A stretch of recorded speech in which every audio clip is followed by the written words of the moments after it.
ತಾವು ಕಳೆದ 20 ವರ್ಷದಿಂದ ಈ ಒಂದು ಕ್ಷೇತ್ರದಲ್ಲಿದ್ದೀರಿ. ಸೊ ಸಾಕಷ್ಟು ಸಿಚ್ಯುಯೇಷನ್ಸ್‌ನ ನೀವು ನೋಡಿರ್ತೀರಿ. ಸೊ ಒಂದು 20 ವರ್ಷದ ಹಿಂದೆ ಅಥವಾ ಒಂದು 15 ವರ್ಷದ ಹಿಂದೆ ವಿದ್ಯಾರ್ಥಿಗಳ ಮನಸ್ಥಿತಿ ಬೇರೆ ಆಗಿತ್ತು. ಒಂದು ಅಟ್ಮಾಸ್ಫಿಯರ್ ವಾತಾವರಣ ಬೇರೆ ಆಗಿತ್ತು. ಇವತ್ತು ಬಹಳಷ್ಟು ಒಂದು ಬದಲಾಗಿದೆ. ಎಲ್ಲವೂ ಫಾಸ್ಟ್, ಫಾಸ್ಟ್, ಫಾಸ್ಟ್ ಅನ್ನೋ ರೀತಿ ಹೋಗ್ತಾ ಇದೆ. ಸೊ ಇಂತಹ ಸಂದರ್ಭದಲ್ಲಿ ಶಾಲೆಗಳಲ್ಲಿ ಡ್ರಗ್ ಅಡಿಕ್ಷನ್ನು, ರ್ಯಾಗಿಂಗ್ ಮಾಡೋದು ಈ ತರದ್ದೆಲ್ಲ ಇದೆ. ಇದ್ರ ಬಗ್ಗೆ ತಾವೇನ್ ಹೇಳ್ತೀರಿ? ನನ್ಗನ್ಸುತ್ತೆ ನೀವು ನಾವು ಮಕ್ಳಾಗಿದ್ದಾಗ ಚೆನ್ನಾಗಿತ್ತು ಹಾ. ಅಂತ. ಯಾಕಂದ್ರೆ ನಮ್ಗೆ ಸೋಷಿಯಲ್ ಮೀಡಿಯಾ ಇಷ್ಟಿರ್ಲಿಲ್ಲ. ಸೋಷಿಯಲ್ ಮೀಡಿಯಾ ಎಕ್ಸ್‌ಪೋಷರ್ ಇರ್ಲಿಲ್ಲ. ಇಲ್ಲ ಒಂದು ಏನೋ ನಮ್ಗೆ ಪ್ರಾಜೆಕ್ಟ್ ಕೊಟ್ರೆ, ಅದ್ ಕೊಟ್ರೆ, ಇದ್ ಕೊಟ್ರೆ ಯಾರ್ದೋ ಒಬ್ರ ಮನೇಲಿ ಸಿಸ್ಟಮ್ ಇರೋದು. ಹ್ಮ್. ಅಲ್ಲಿ ಇಂಟರ್ನೆಟ್‌ಗೆ ಲಾಗಿನ್ ಆಗು, ಇನ್ಫಾರ್ಮೇಷನ್ ತೆಕ್ಕೋ ಮಾಡು ಅಂತ. ಬಟ್ ಇವತ್ತಿನ ಪರಿಸ್ಥಿತಿ ಹಂಗಿಲ್ಲ. ಏನ್ ಬೇಕಿದ್ರು ಫಿಂಗರ್ ಟಿಪ್ಸ್ ಅಲ್ಲಿ ಸಿಗುತ್ತೆ. ನಾವ್ ಎಲ್ಲಿವರೆಗೂ ಹೋಗೋದೇ ಬೇಡ. ಸೊ ಐ ಥಿಂಕ್ ಈ ಮೀಡಿಯಾ ಯೂಸೇಜು ಎಲ್ಲಾನು ಎಷ್ಟು ಅಡ್ವಾಂಟೇಜ್ ಇದೆಯೋ ಮಕ್ಳಿಗೆ, ಅಷ್ಟೇ ಡಿಸ್ಅಡ್ವಾಂಟೇಜು ಇದೆ. But it is becoming inevitable. ಇವಾಗ ನಮ್ ಶಾಲೆಗಳಲ್ಲೇ ತಗೊಳ್ಳಿ. ಸುಮನ್ ಟಿವಿ ಕನ್ನಡದಲ್ಲಿ ಜಾಹೀರಾತು ನೀಡಲು ಸಂಪರ್ಕಿಸಿ 9686376663. ಇಂಟರ್ನೆಟ್ ಇಲ್ಲ, ಇಲ್ಲ ಅಂದ್ರೆ ಸಾಫ್ಟ್‌ವೇರ್ ಇದು ಸಿಸ್ಟಮ್ ಇಲ್ಲ, ಇಲ್ಲ ಅಂದ್ರೆ ಎಷ್ಟು ಮಟ್ಟಿಗೆ ನಾವು ಮಕ್ಳಿಗೆ ಹೇಳ್ಕೊಡಕ್ಕಾಗತ್ತೆ. ಇದ್ರಲ್ಲಿ ಅಡ್ವಾಂಟೇಜ್ ಎಷ್ಟಿದ್ಯೋ, ಡಿಸ್ಅಡ್ವಾಂಟೇಜು ಅಷ್ಟೇ ಇದೆ. ಸೊ ನಾನ್ ಮಕ್ಳಿಗೆ ಹೇಳೋದೇನಂದ್ರೆ, it is always every day the world keeps changing. Every day we are growing. But you should know where to cut off, where to draw your boundaries. ಇದು ಮಕ್ಳಿಗೆ ನಾವು ಪೇರೆಂಟ್ಸ್ ಆಗಿ ಶಾಲೆಯಲ್ಲಿ ಇಲ್ಲ ದೊಡ್ಡೋರು ಯಾರೇ ಆಗ್ಲಿ, ಇದನ್ನ ಪ್ರತಿದಿನ ಆಸ್ ಐ ಸೆಡ್ ಅವ್ರ ಮಕ್ಳು, ಅವ್ರನ್ನ ನಾವು ಹೆಂಗ್ ನರಿಶ್ ಮಾಡಿದ್ರೆ ಅವ್ರು ಅದಾಗ್ತಾರೆ ನಾಳೆ. ಸೊ ಪ್ರತಿದಿನ ಇದ್ರದ್ದು ಇಂಪಾರ್ಟೆನ್ಸು ಇರ್ಬೋದು, ಇಲ್ಲ ಅಡ್ವಾಂಟೇಜ್, ಡಿಸ್ಅಡ್ವಾಂಟೇಜ್ ಎರಡ್ರನ್ನೂ ತಿಳಿಸ್ಕೊಡೋದು ತುಂಬಾ ಇಂಪಾರ್ಟೆಂಟ್ ಮಕ್ಳಿಗೆ. ಈಗ ನಾನು ಹೇಳ್ತೀನಲ್ಲ, ಎಲ್ಲ ಫಿಂಗರ್ ಟ್ರಿಪ್ಪಲ್ಲಿ ಸಿಗುತ್ತೆ. ನೀವು ಡ್ರಗ್ಸ್ ಹೇಳಿದ್ರಿ, ಅದೇ ಹೇಳಿದ್ರಿ.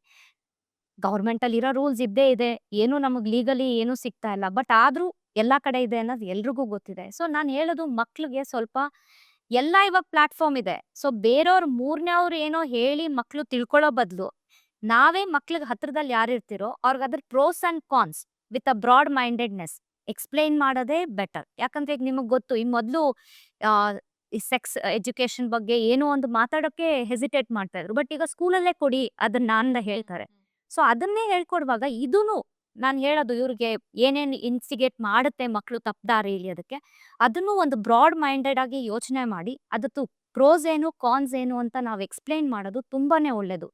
ಎಂಥ ಮಕ್ಳಿಗೂನು ನಾವು ಒಳ್ಳೇದ್ ಯಾವ್ದು, ಕೆಟ್ಟದ್ ಯಾವ್ದು ಅಂತ ಅಷ್ಟೇ ಹೇಳಕ್ಕಾಗೋದು. ಅದು ಅಟ್‌ಲೀಸ್ಟ್ ಇವತ್ತಿನ ಜನರೇಷನ್‌ಗಂತೂ ಅಷ್ಟೇ ಹೇಳಕ್ಕಾಗೋದು. ನಾವು ಫೋರ್ಸ್ ಮಾಡಿ ಏನೂ ಮಾಡ್ಸಕ್ ಬರಲ್ಲ ಅವ್ರ ಕೈಯಲ್ಲಿ. So at least it is very important ಆ ಮಕ್ಳಲ್ಲಿ ಆ ಫೇತ್ ಇಟ್ಟು ಒಳ್ಳೇದ್ ಯಾವ್ದು, ಕೆಟ್ಟದ್ ಯಾವ್ದು ಅಂತ ಹೇಳೋದು ತುಂಬಾ ಇಂಪಾರ್ಟೆಂಟ್ ಅಲ್ಲ ಅನ್ಸುತ್ತೆ. ಡೆಫಿನೆಟ್ಲಿ ಯಾಕಂತ ಹೇಳಿದ್ರೆ ಇವತ್ತಿನ ದಿನದಲ್ಲಿ ಒಂದು 5th standard 6th ಸ್ಟ್ಯಾಂಡರ್ಡ್‌ಗೆ hormones changes ಆಗೋದ್ರಿಂದ ಅವರಲ್ಲಿ ಕುತೂಹಲ ಜಾಸ್ತಿ ಆಗುತ್ತೆ. ಇದಂದ್ರೆ ಏನು? ಇದಂದ್ರೆ ಏನು? ಇದನ್ನ ನಾವು ಮಾಡಬಹುದಾ? ಮಾಡಬಾರ್ದಾ? ಅಂತ ಹೇಳಿ. ಹಾಗಾಗಿ ಮೊದಲೇ ತಾವು ಹೇಳ್ದಾಗೆ ಒಂದು ಸೆಕ್ಸ್ ಎಜುಕೇಷನ್ ಅನ್ನೋದು ಮಕ್ಕಳಿಗೆ ತಿಳಿಸ್ಕೊಡ್ತಾ ಹೋದಾಗ ಅವ್ರಿಗೆ ಆ ಒಂದು ಕ್ಯೂರಿಯಾಸಿಟಿ ಕಡಿಮೆ ಆಗುತ್ತೆ. ಮುಂದಕ್ಕೆ ಆಗುವಂತ ಹೌದು. ತಪ್ಪುಗಳು ಕೂಡ ಕಡಿಮೆ ಆಗುತ್ತೆ. ಇನ್ನ ಈ ಪ್ರೀತಿ, ಪ್ರೇಮ ಈ ವಯಸ್ಸಿನಲ್ಲೇ ಶುರುವಾಗುವಂಥದ್ದು. ಇದನ್ನು ಸಹ ಕಂಟ್ರೋಲ್ ಮಾಡೋದು ಬಹಳಷ್ಟು ಒಂದು ಕಷ್ಟ ಸಾಧ್ಯ. ಅದರಲ್ಲೂ ಶಾಲೆಗಳ ಪಾತ್ರ ಬಹಳಷ್ಟು ಮುಖ್ಯ. ಯಾಕಂದ್ರೆ ಮನೆಗಳಲ್ಲಿ ಒಂದು 6:00 ಮನೆಗೆ ಹೋಗ್ಬಿಡ್ತಾರೆ. ಟ್ಯೂಷನ್ ಅದೆಲ್ಲ ಮುಗಿಸ್ಕೊಂಡು ತಂದೆ ತಾಯಿ ಇರ್ತಾರೆ. ಇನ್ನು ಬೆಳಗ್ಗೆ 7 ಗಂಟೆ ನಂತರ ಶಾಲೆಗೆ ಬರೋದು ಮಕ್ಕಳು. ಆಲ್ಮೋಸ್ಟ್ ಟೈಮ್ ಕಳೆಯುವಂಥದ್ದು ಶಾಲೆಗಳಲ್ಲಿ. ಎಷ್ಟೋ ಸರಿ ಕೋ ಎಜುಕೇಷನ್ ಇರೋಂಥ ಸಂದರ್ಭದಲ್ಲಿ ಇದಿನ್ನೂ ಜಾಸ್ತಿ ಆಗುತ್ತೆ. ಇದ್ರ ಬಗ್ಗೆ ತಾವೇನ್ ಹೇಳೋದಕ್ಕೆ ಬಯಸ್ತೀರಿ? ನೋಡಿ ಅದೇ ಹೇಳ್ದೆ, ಹಾರ್ಮೋನಲ್ಸ್ ಇದು ಏನ್ ಇಶ್ಯೂಸ್ ಬರುತ್ತೆ ಅದನ್ನ ನಾನ್ ಇವತ್ತು ಪ್ರೆಸೆಂಟ್ ಇರೋಂಥದ್ದೇ ಇದು. ಹೌದು. ಶಾಲೆಗಳಲ್ಲಿ ಮಕ್ಕಳಿಗೆ ಈ ಒಂದು ಪ್ರೀತಿ ಪ್ರೇಮದ ಒಂದು ಕಡೆ ಆಯ್ತು ಅಂತ ಹೇಳಿದ್ರೆ, ರ್ಯಾಗಿಂಗ್ ಆಗುವಂಥದ್ದು, ಡ್ರಗ್ಸ್ ತಗೊಳ್ಳುವಂಥದ್ದು ಬಹಳಷ್ಟು ಒಂದು ತೊಂದರೆಯನ್ನ ಇವತ್ತು ನಮ್ಮ ಮಕ್ಕಳು ಎದುರಿಸ್ತಾ ಇದ್ದಾರೆ. ನಾನು ಅದಕ್ಕೆ ಹೇಳಿದ್ದು ಪೇರೆಂಟ್ಸು ಅಷ್ಟೇ ಏನ್ದ್ರ ಬಗ್ಗೆನೂ ನಾವು ಹೆಸಿಟೇಟ್ ಮಾಡಬಾರ್ದು ಮಾತಾಡೋದಕ್ಕೆ. ಹ್ಮ್. ಇವಾಗ ಕೆಲವು ಕಡೆ ನಾನು ಇವಾಗ್ಲೂ ಇದೆ ಈ ಪದ್ಧತಿ ನಾನು ನೋಡಿದ್ದೀನಿ ಕೆಲವೊಂದ್ ಕಡೆ. ಈಗ ನಾವೇನಾದ್ರೂ ಡಿಸ್ಕಸ್ ಮಾಡ್ತಾ ಇರ್ತಾರಲ್ಲ ಮನೇಲಿ, ಆ ಮಕ್ಳೇನಾದ್ರೂ ಈ ತರದ್ದು ಮಾತಾಡಿದ್ರೆ, ನೀನ್ ಚಿಕ್ಕೋರು ಮಾತಾಡ್ಬಾರ್ದು ಸುಮ್ನಿರು. ನನ್ಗನ್ಸುತ್ತೆ ಆ ಒಪಿನಿಯನ್ ತಪ್ಪು. ಅವ್ರು ಚಿಕ್ಕೋರು, ದೊಡ್ಡೋರು ಈಗ ಏಜ್ ಬಾರ್ ಮೇಲೆ ಏನೂ ನಡೀತಿಲ್ಲ. Because information is available everywhere. So ಅದ್ರ ಮೇಲೆ ನಡೀತಿಲ್ಲ. ಟಿವಿ ನೋಡೋವಾಗೂ ಅಷ್ಟೇ. ಯಾವ್ದಾದ್ರು ಈ ತರದ ಒಂದು ಪಾತ್ರಗಳು ಅಥವಾ ಸೀನ್ ಬಂದಾಗ ಪೇರೆಂಟ್ಸ್ ರಿಮೋಟ್ ತಗೊಂಡು ಚೇಂಜ್ ಹಾ. ಮಾಡ್ಬಿಡ್ತಾರೆ. ಆಗ ಅವ್ರ ಕ್ಯೂರಿಯಾಸಿಟಿ ಜಾಸ್ತಿ ಜಾಸ್ತಿ ಆಗುತ್ತೆ. ಆಗತ್ತೆ. ನನ್ಗನ್ಸುತ್ತೆ ಇವಾಗ ಮಗು ತಾನಾಗ್ತಾನೆ. ಇವಾಗ ನಾವ್ ಹೋಗಿ ಹೇಳಕ್ಕಾಗಲ್ಲ. ಬಟ್ ಮಕ್ಳು ಕ್ಯೂರಿಯಸ್ ಇದೆ. ಇವಾಗಿನ ಮಕ್ಳು ತುಂಬಾ ಬೋಲ್ಡ್ ಇದಾರೆ.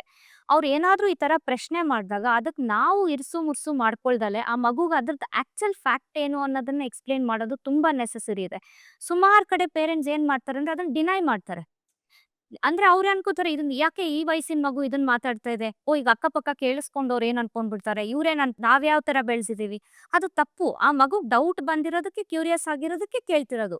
ಯಾರೋ ಮೂರನೇ ಅವ್ರು ಅದನ್ನ ತಪ್ಪಾಗಿ ಅವ್ರಿಗೆ ಹೆಂಗ್ ಬೇಕೋ ಹಂಗ್ ಹೇಳೋದಕ್ಕಿಂತ ನಾನು ಇದನ್ನೇ ಹೇಳಿದ್ದು, ಪ್ರತಿಯೊಂದ್ರನ್ನು ನಾವು ಪೇರೆಂಟ್ ಆಗಿ ಇಲ್ಲ ಆ ಮಗುಗ್ ಯಾರ ಬಗ್ಗೆ ಆಕ್ಚುಲಿ ಮಕ್ಳು ಹೋಗೋದೇ ಅವ್ರಿಗೆ ಯಾರ ಹತ್ರ ವಿಶ್ವಾಸ ಇದೆಯೋ ಅವ್ರ ಹತ್ರನೇ first discussion. This is a first psychology of the child. ಅವ್ರು ಯಾರನ್ನ ನಂಬ್ತಾರೋ, ಅವ್ರು ಯಾರ ಬಗ್ಗೆ ವಿಶ್ವಾಸ ಇಟ್ಟಿರ್ತಾರೋ ಅವ್ರ ಹತ್ರನೇ ಅವ್ರ ಡೌಟ್ಸ್ ಕ್ಲಾರಿಫೈಗೆ ಹೋಗೋದು. ನಾವ್ ಯಾವಾಗ 2-3 ಸಲ ಇದನ್ನ ಡಿನಯಲ್ ಪ್ರಾಸೆಸ್ ಅಲ್ಲಿ ಇಲ್ಲ ಆ ಮಗುನ ಬೇರೆ ತರ ನಾವು ನೋಡ್ತೀವಿ, ಆ ಮಗುಗೆಲ್ಲದಕ್ಕೆ ನಾವು ರೆಸ್ಪೆಕ್ಟ್ಫುಲ್ ಆಗಿ ನೋಡ್ತಿಲ್ಲ ಅನ್ಸುತ್ತೋ, ಅವಾಗ್ಲೇ ಅವರು ಹೊರಗಡೆ ಜನ ನೋಡ್ಕೊಳ್ಳೋದು ಅಡ್ವೈಸಸ್ಗೆ. ಆ ಮೂರನೇ ವ್ಯಕ್ತಿ ಹೆಂಗ್ ಅಡ್ವೈಸ್ ಕೊಡ್ತಾರೆ ನಮಗ್ ಗೊತ್ತಿಲ್ಲ. ಸೊ ನನ್ಗನ್ಸುತ್ತೆ ಮಕ್ಳು ಈ ತರ ಏನಾದ್ರು ಮಾತಾಡ್ದಾಗ, ಅವ್ರ ಏನಾದ್ರು ಈ ತರ ಸಂದರ್ಭಗಳು ಬಂದಾಗ, ಅವ್ರು ನಮ್ಮ ಹತ್ರ ಬಂದಾಗ ನಾವು ತಾಳ್ಮೆಯಿಂದ ಅದನ್ನ ಅಡ್ರೆಸ್ ಮಾಡಿ ಏನ್ ಸರಿ ಏನ್ ತಪ್ಪು ಅಂತ ತಿಳಿಸ್ಕೊಟ್ರೆ ಅಟ್ಲೀಸ್ಟ್ 80% ಅವ್ರು ಅಲ್ಲೇ ಅದನ್ನ ಅರ್ಥ ಮಾಡ್ಕೊಂಡು ಆ ತಪ್ಪನ್ ಮಾಡಲ್ಲ ಅನ್ನೋದು ನನ್ ಭಾವನೆ. ಇದು ನನ್ಗೆ ಸುಮಾರು ಮಕ್ಕಳ ಜೊತೆ ಎಕ್ಸ್ಪೀರಿಯನ್ಸು ಆಗಿದೆ. ನೀವ್ ಹೇಳ್ದಂಗ್ ಹಿಂಗ್ ಬರ್ತಾರೆ, ಇಲ್ಲಿ ಕೂತ್ಕೊಂಡು ಇದ್ರ ಫ್ಯೂಚರ್ ಏನು, ಏನಾಗ್ಬೋದು, ಇವಾಗ ಏನಕ್ ಬೇಕು, ಇದರಿಂದ ನಿನ್ಗೆ ಎಫೆಕ್ಟ್ಸ್ ಏನು, ಸೈಡ್ ಎಫೆಕ್ಟ್ಸ್ ಏನು, ಖುಷಿ ಏನು, ಇದೆಲ್ಲ ಒಂದ್ 2 ನಿಮಿಷದ್ದು ಒಂದ್ ಥ್ರಿಲ್ಲಿಂಗ್ ಪ್ರಾಸೆಸ್. ನನ್ ಗರ್ಲ್ ಫ್ರೆಂಡ್ ಇದ್ದಾಳೆ, ಬಾಯ್ ಫ್ರೆಂಡ್ ಇದ್ದಾಳೆ, ಓ ನಾನ್ ಚಾಟ್ ಮಾಡ್ತಾ ಇದೀನಿ, ಇದೆಲ್ಲ ಒಂದ್ 2 ಮಿನಿಟ್ಸ್ ಥ್ರಿಲ್ಲಿಂಗ್ ಪ್ರಾಸೆಸ್. ಅವನ ಲಾಂಗ್ ರನ್ ನೋಡು, ಇದರಿಂದ ನಿನ್ಗೆ ಏನಾಗುತ್ತೆ, ಇದು ಎಲ್ಲಿ ತಗೊಂಡೋಗಿ ನಿಲ್ಲುತ್ತೆ ನಿನ್ಗೆ, ನೀನ್ ಇಷ್ಟು ದಿನದಿಂದ ಬಿಲ್ಡ್ ಮಾಡ್ಕೊಂಡ್ ಬಂದಿರೋ ಒಂದ್ ಇಮೇಜ್ ಏನಾಗತ್ತೆ. ಈಗ ನನಗ್ ಗೊತ್ತಾಗಿದ್ದು ನಾಳೆ ಇನ್ನೊಂದ್ ಟೀಚರ್ಗೂ ಗೊತ್ತಾಗುತ್ತೆ, ಇನ್ನೊಬ್ರಿಗೆ ಗೊತ್ತಾಗಿದ್ದು ಮತ್ತೊಬ್ಬರಿಗೂ ಗೊತ್ತಾಗುತ್ತೆ. ಬಟ್ ಎಲ್ರು ಒಬ್ಬೊಬ್ರಿಗೆ ಒಂದೊಂದು ಒಪಿನಿಯನ್ ಇದೆ ನಿನ್ ಬಗ್ಗೆ. ನೀನ್ ಇಷ್ಟು ವರ್ಷ ಇದನ್ನ ಬಿಲ್ಡ್ ಮಾಡಿರ್ತೀಯ, ನಿನ್ ಫ್ರೆಂಡ್ ಸರ್ಕಲ್ ಅಲ್ಲಿ ಇರ್ಬೋದು, ಅಪ್ಪ ಅಮ್ಮಂಗಿರ್ಬೋದು, ನಮ್ಮಲ್ಲಿರ್ಬೋದು. ಸೊ ಇದು ಈ ತರ ಆಕ್ಟಿವಿಟೀಸ್ ಗೊತ್ತಾದಾಗ it is not that you are wrong, it is that is it necessary at this age. ಪ್ರೀತಿ ಪ್ರೇಮ ಅನ್ನೋದು ರಾಂಗ್ ಅಲ್ಲ, ಬಟ್ ಈಸ್ ಇಟ್ ನೆಸೆಸರಿ ನಮ್ಗೆ ಈ ಒಂದು ಟೈಮ್ ಫ್ರೇಮ್ ಅಲ್ಲಿ ನಮ್ಗೆ ಅವಾಗ ಏನ್ ಇಂಪಾರ್ಟೆಂಟ್ ಇದೆಯೋ ನಾನು ಅದಕ್ಕೆ ಇಂಪಾರ್ಟೆನ್ಸ್ ಕೊಟ್ರೆ ನಾಳೆ I will be what I want to be. But ಅದನ್ನ ಬಿಟ್ಟು ನಾವು ಇದ್ರಲ್ಲೆಲ್ಲ ಟೈಮ್ ವೇಸ್ಟ್ ಮಾಡ್ಬಿಟ್ರೆ tomorrow what you are going to B.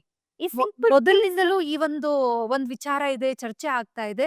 ಪ್ರತಿಯೊಂದು ಶಾಲೆಗಳಲ್ಲೂ ಅಟ್ಲೀಸ್ಟ್ ವಾರದಲ್ಲಿ 3 ದಿನ ಅಥವಾ 2 ದಿನ, ಸೊ ಹೇಗೇಗಾಗುತ್ತೋ ಆ ರೀತಿ ಒಬ್ಬ ಆಪ್ತ ಸಮಾಲೋಚನೆ ಮಾಡೋಂಥವ್ರು ಸೈಕಾಲಜಿಸ್ಟ್ ಒಬ್ರು ಇದ್ದಾಗ ಮಕ್ಕಳು ಅಟ್ಲೀಸ್ಟ್ ಬಂದು, ಈಗ ಟೀಚರ್ಸ್ ಜೊತೆ ಹಂಚ್ಕೊಳ್ಲಿಕ್ಕಾಗಲ್ಲ, ಪೋಷಕರ ಜೊತೆ ಹಂಚ್ಕೊಳ್ಲಿಕ್ಕಾಗಲ್ಲ, ಇವ್ರ ಹತ್ರ ಅಟ್ಲೀಸ್ಟ್ ಒಂದು ಮಾತನಾಡ್ತಾರೆ. ಸೊ ಇದಿರ್ಬೇಕು ಅಂತ ಹೇಳಿ ಸಾಕಷ್ಟೊಂದು ಚರ್ಚೆಗಳು ಆಯ್ತು. ಇದ್ರ ಬಗ್ಗೆ ತಮ್ಮ ನಿಲುವು, ಇದು ಬೇಕೇ ಬೇಕಂತ ತಾವು ಹೇಳ್ತೀರಾ ಅಥವಾ ಟೀಚರ್ಸ್ ಇದನ್ನ ಸರಿ ಮಾಡ್ಬೋದಾ, ಹೇಗೆ ಅಂತ ಹೇಳಿ?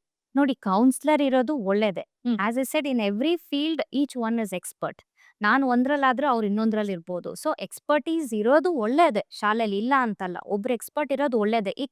ಬಟ್ ನೀವ್ ಹೆಂಗೆ ಹೇಳಿ, ಮಕ್ಳು ಆ ಟೀಚರ್ ಹತ್ರ ಇರೋಷ್ಟು ಕ್ಲೋಸ್ನೆಸ್ ಅವ್ರ ಹತ್ರ ಇರಲ್ಲ. ಬಟ್ ಏನಂದ್ರೆ ಅಟ್ಲೀಸ್ಟ್ ಟೀಚರ್ ಗೊತ್ತಾದಾಗ through her as a medium she can definitely guide them better. ಟೀಚರೇ ಕರ್ಕೊಂಡೋಗಿ ಆ ಮಗುಗೆ ಅವ್ರ ಹತ್ರ ಇಂಟ್ರೊಡ್ಯೂಸ್ ಮಾಡಿಸಿ, ಅವ್ರ ಪ್ರಾಬ್ಲಮ್ ಹಿಂಗಿದೆ. ಒಂದೊಂದ್ಸಲ ಮಕ್ಳು ಹೆಂಗಾಗ್ತಾರಂದ್ರೆ, ನಾವ್ ಎಂತ ಎಕ್ಸ್ಪರ್ಟ್ ಹತ್ರ ಕರ್ಕೊಂಡೋದ್ರೆ ಅವ್ರು ಓಪನ್ ಅಪ್ ಆಗೋದು ಅವ್ರಿಗೆ ಯಾರಿಗ್ ನಂಬಿಕೆ ಇದೆಯೋ ಅವ್ರ ಹತ್ರನೇ. ಸೊ ಎಕ್ಸ್ಪರ್ಟ್ಸ್ ಇರೋದು ತಪ್ಪು ಅಲ್ವೇ ಅಲ್ಲ. ಯಾಕಂದ್ರೆ ಇವಾಗ ನನ್ನ ಹತ್ರ ಓಪನ್ ಅಪ್ ಆದ್ರೂ ಪ್ರಾಬ್ಲಿ ನನ್ನ ಹತ್ರ ಸೊಲ್ಯೂಷನ್ ಇರಲ್ಲ, because I am not from that field. So expert ಇದ್ದಾಗ ಐ ಕ್ಯಾನ್ ಕನ್ಸಲ್ಟ್ ದೆಮ್. ಮಗು ಹಿಂಗ್ ಆಗ್ತಿದೆ, so probably it is easy to help the child. So ಒಂದು ಕೌನ್ಸಿಲರ್ ಸ್ಕೂಲಲ್ಲಿ ಇರೋದು it is actually a good thing. ಮುಖ್ಯವಾಗಿ ಸರ್ಕಾರಿ ಮತ್ತು ಖಾಸಗಿ ಶಾಲೆಗಳು, ಮೊದಲಿಂದಲೂ ಇವೆರಡರ ಮಧ್ಯೆ ಒಂದು ರೀತಿ ಜಿದ್ದಾಜಿದ್ದಿ ನಡೀತಾ ಇದೆ. ಸರ್ಕಾರಿ ಶಾಲೆಗಳಲ್ಲಿ ಫೆಸಿಲಿಟೀಸ್ ಕೊಟ್ಟರು ಕೂಡ ಇವತ್ತು ಮಕ್ಕಳು ಅಲ್ಲಿಗೆ ಹೋಗೋದಿಲ್ಲ. ಸೊ ಖಾಸಗಿ ಶಾಲೆಗಳನ್ನೇ ಆಯ್ಕೆ ಮಾಡ್ಕೊಳ್ತಾರೆ. ಸೊ ಇದ್ರ ಬಗ್ಗೆ ಏನ್ ಹೇಳ್ತೀರಿ ತಾವು? ಯಾಕಂದ್ರೆ ಪ್ರತಿಯೊಂದು ಮಗುಗೂ ಒಂದು ಆಸೆ ಇರುತ್ತೆ. ಸೊ ನಾನು ಮಗುಗಲ್ಲ, ಪೋಷಕರಿಗೆ ಆಸೆ ಇರುತ್ತೆ, ನಮ್ಮ ಮಕ್ಕಳು ಒಳ್ಳೆ ಶಾಲೆಗಳಲ್ಲಿ ಸೇರ್ಬೇಕು, ಒಳ್ಳೆ ಒಳ್ಳೆ ವಿದ್ಯಾಭ್ಯಾಸವನ್ನ ಮಾಡ್ಬೇಕು, ಅದ್ರಲ್ಲೂ ಇಂಗ್ಲಿಷ್ ಪಟ ಪಟ ಪಟ ಅಂತ ಮಾತನಾಡ್ಬೇಕು ಹೇಳಿ. ಅದು ಸರ್ಕಾರಿ ಶಾಲೆಗಳಲ್ಲಿ ಸಿಗ್ತಾ ಇಲ್ಲ. ಸೊ ಇದೆಲ್ಲವನ್ನ ನೋಡಿದಾಗ ಸರ್ಕಾರಿ ಶಾಲೆಗಳು ಯಾವ ರೀತಿ ಕೆಲಸವನ್ನ ಮಾಡಿದ್ರೆ ಅಥವಾ ಯಾವ ಕಾರ್ಯಕ್ರಮಗಳನ್ನ ತಂದ್ರೆ ಇದನ್ನ ಸರಿದೂಗಿಸ್ಬೋದು ಹೇಳಿ. ಎಲ್ಲರಿಗೂ ಅಫೋರ್ಡಬಿಲಿಟಿ ಇರೋದಿಲ್ಲ ಖಾಸಗಿ ಶಾಲೆಗೆ ಹೋಗೋದಕ್ಕೆ. ಸೊ ಇದ್ರ ಬಗ್ಗೆ ಒಬ್ಬ ಶಿಕ್ಷಣ ತಜ್ಞರಾಗಿ ತಾವು ಏನ್ ಹೇಳ್ತೀರಿ? ನೋಡಿ, ನಾವು ಈ ಸ್ಕೂಲ್ ನಡೆಸ್ತಿದೀವಿ, ಬಟ್ ಇಲ್ಲಿನ ಹೆಣ್ಣೂರ್ದು ಗೌರ್ಮೆಂಟ್ ಸ್ಕೂಲ್ ಅಡಾಪ್ಟ್ ಮಾಡ್ಕೊಂಡಿರೋದು ನಾವೇನೆ. ಸೊ ಅದನ್ನ ನಾವು ನನ್ಗನ್ಸುತ್ತೆ ಸರ್ಕಾರದವ್ರು ಅವ್ರ ಕೈಲಾದಷ್ಟು ಅವ್ರು ಮಾಡ್ತಿದ್ದಾರೆ, ನಾನು ಇಲ್ಲ ಅಂತ ಹೇಳಲ್ಲ. ಬಟ್ ಸುಮಾರಷ್ಟು ಚೇಂಜಸ್ ತರ್ಬೋದು. ಅವ್ರು ಹೇಳ್ತಾರೆ ನಾವು ಅದು ಲ್ಯಾಪ್ಟಾಪ್ ಕೊಟ್ರಿ, ಅದ್ ಕೊಟ್ರಿ, ಇದ್ ಕೊಟ್ರಿ ಅಂತ. ಬಟ್ ಒಂದೊಂದ್ ಕಡೆ ಹೋಗಿ ನೋಡಿದಾಗ ಬಿಲ್ಡಿಂಗ್ಗಳು ಅದೆಲ್ಲ ಕೆಲವು ಕಡೆ ಎಕ್ಸಲೆಂಟ್ ಆಗಿದೆ.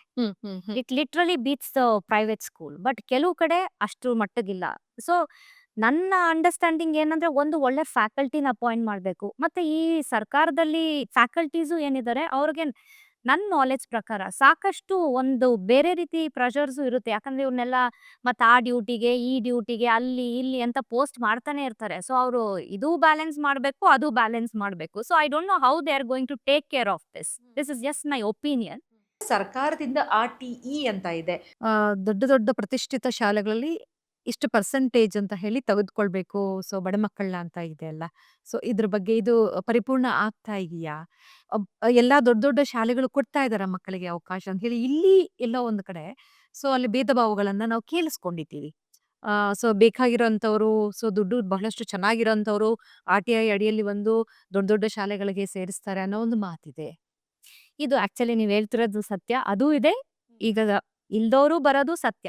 ಇರೋರು ಈಗ ದುಡ್ಡು ಸೇವ್ ಮಾಡೋದಕ್ ಬರೋದು ಸತ್ಯ. ಯಾಕಂದ್ರೆ ನಾವು ಎರಡನ್ನೂ ಗಮನಿಸಿದೀವಿ. ನಾನೇ ಎಷ್ಟೋ ಸಲ ಅನ್ಕೋತೀವಿ RTI ಅಡ್ಮಿಷನ್ ಆಗುವಾಗ ಈಗ ಅದು ಸ್ಕೀಮ್ ಆಲ್ಮೋಸ್ಟ್ ಇದಾಗಿದೆ. ಈಗ ಇರೋ ಮಕ್ಳಿಗೆ ಅಷ್ಟೇ ನಾವ್ ಎಜುಕೇಶನ್ ಕೊಡ್ಬೇಕು ಅಂತ ಆಗಿದೆ. ಈಗ RTI ಅಡ್ಮಿಷನ್ಸ್ ಏನ್ ಗೌರ್ಮೆಂಟ್ ಇಂದ ಕೊಡ್ಬೇಕು ಅಂತ ಕಂಪಲ್ಷನ್ ಇಲ್ಲ. ಬಟ್ ಕೊಡುವಂತ ದಿನಗಳಲ್ಲಿ ನಾನು ಇದನ್ನ ಎಷ್ಟೋ ಸಲ ನೋಡಿದೀನಿ. ನಾವೇ ಬಂದಾಗ ನಮ್ ಕಾರ್ ಬರಕ್ಕೆ ಜಾಗ ಇರಲ್ಲ.